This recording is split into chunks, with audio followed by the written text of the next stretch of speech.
We've nearly explored the entire castle, and we are approaching Dracula's inner chambers, which means it's time for things to get extra deadly.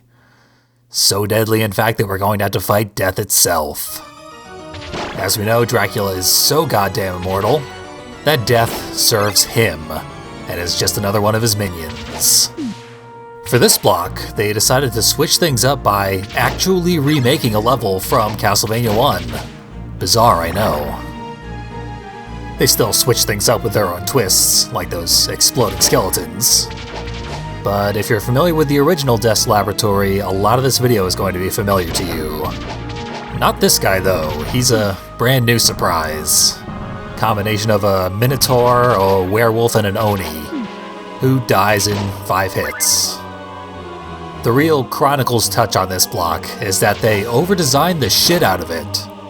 There's so many new enemy types that just appear for a couple of seconds and then they're gone. Won't be seeing these exploding skeletons again after this room. Oh, hello. You weren't here a second ago. You can push this thing back by whipping it, but you might be able to tell by looking at it that if you just duck, it'll walk right over you. After the 3rd hit, it charges towards you, and one more hit after that and it explodes.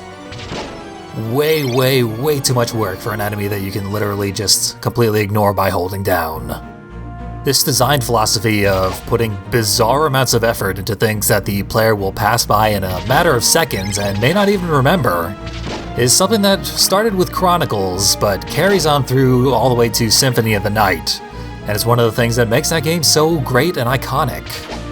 I for one miss the days where this sort of game was pretty much AAA material. Like, the amount of work that went into making this is comparable to that of really good modern indie games, but those are often made by one person doing their best to cobble it together on a part-time schedule.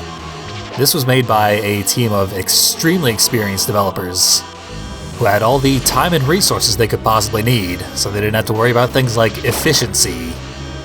And they could do all sorts of weird nonsense, like jump roping skeletons. So what you end up with is super interesting and fun, and this particular game wasn't even intended to be released outside of Japan. It's kind of beautiful that they could afford to waste so much creativity on this niche idea. Anyway, we gotta make our way past some deadly toothbrushes. The pentagrams with the skulls inside are actually the fulcrum from which they turn, so that's a hint. Then we come to a series of slow-moving, predictable traps. But there's so many of them that you really have to observe them and strategize. And it's pretty satisfying to come up with a plan that works. And this section is directly from the original version of the level. That axe armor will just back off the edge of the screen so you can't hit him. Waste of time to pursue him. That one you can get a critical hit on by hitting his toes. He's positioned perfectly so that you can do that. Then they give you an axe. If you know your death boss fight, you do not want to touch that thing. But I have a feeling we'll be fine. The environmental corpses are no longer skeletal, but the enemies still very much are. We have to master a certain rhythm here to get the skeletons to pop up in the right order so that we can control them by knocking them down in the right order. And you may notice that the skeletons have a new animation from the last time they appeared. When they were made out of blood, they dissolved into blood when you killed them, but now they crackle into bones. Whole new animations for identical enemies, over-designed. And things here are really gory with all the body parts and the skinned corpse, because this is where they're constructing Frankenstein. Or Frankenstein's monster, except it's not Frankenstein that made him, it's Dracula that made him, so he's just the monster. In the original Castlevania, this was a boss fight, but here he does not gate progress in any way. You can damage boost past him and just walk away. Using sub-weapons near the stairs demonstrates a fundamental flaw with the game's controls. You fire them by pressing up and attack, but doing that sticks you to the stairs and ruins your life. Despite that, I was able to defeat Frankenstein, as I might as well call him, pedants be damned. Doesn't really accomplish anything, but it makes it easier to do a certain thing that I'm going to do in a second. This. summon a secret Moai head by jumping as far as possible off of that upper platform, then quickly climbing back up the stairs.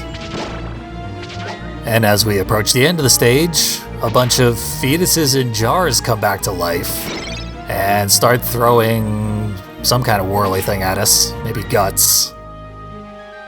Careful use of the axe lets us take care of that problem without having to think too hard about it. It's also nice to be able to get past them completely risk-free, as your health might be very low after the Frankenstein escape, and you don't want to die because there's the checkpoint. You'd be sent back a long, long way. Onto a section that is identical to the one that appeared in Castlevania 1. They just gave it a fancy new background, and I think there might be more of the skeletons, but if there are, it's not a big deal.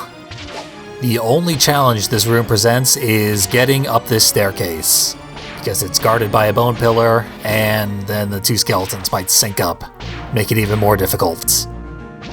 Using the axe can get rid of the pillar from safety. It's just needlessly complicated by the stair mechanics. You can't possibly throw the axe without taking a few steps up, which throws off your aim. Then you gotta take a few steps back down or else you might get hit. It wastes a lot of time. Then the axe outlives its usefulness, and you'll definitely want to replace it with the much better cross.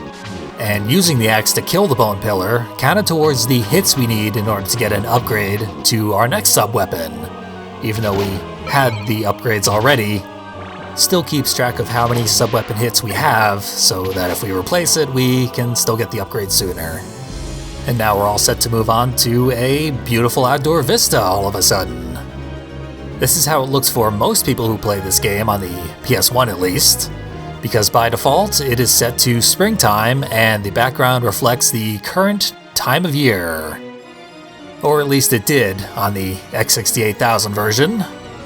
But using the secret Konami code menu, we can still take advantage of this feature without having to leave the console on for 3 solid months as you would have to otherwise. So here's what it looks like in summertime. And here's the fall vista. They didn't redraw anything, they just changed the color palette, which for them is a huge cop-out, but it's still pretty impressive for a thing that almost no one ever saw. And now to start making actual progress with the winter color palette. Already screwed things up worse than I would have liked. Getting hit here at all is potentially disastrous. And the axe armors are actually a threat for once. Their shields will block our sub-weapons, so we have to whip them a million times instead. Oh, and it turns out that beautiful vista was just a painting. The original Death's Laboratory level ends in an art gallery for some reason, and so too must this one. But where that art gallery was completely blank, this one has an Escher painting, and a void that you shouldn't look at because it's really disorienting. I shouldn't have taken a step back because it summoned another axe armor behind me. That's going to be a problem. There's a horrifying screaming face painting that appeared, and a painting full of living bodies somehow. Legitimately horrifying. Let's get the hell out of here. Not that it's going to get any less horrifying because we now face Death. Legendarily the hardest boss in every game in which he appears, which is pretty much all of them. In his original incarnation, you could trivialize him by stun-locking him with triple holy waters. That of course no longer works, but you do want an upgraded cross, just for damage purposes. Can't imagine a scenario where your whip alone would be enough to survive. He also has that new attack where he opens a black hole, which keeps you from moving horizontally, and he will throw skulls at you that are very hard to avoid all the while. There's our triple shot upgrade with pitch-perfect comedic timing, but we didn't end up needing it. Like almost every Belmont before and after him, Simon has killed Death itself. What a ridiculously badass family line. And by breaking 100,000 points, we get a second extra life. You get your first at 30k, and then another one every 70k after that. And that'll probably never be relevant again.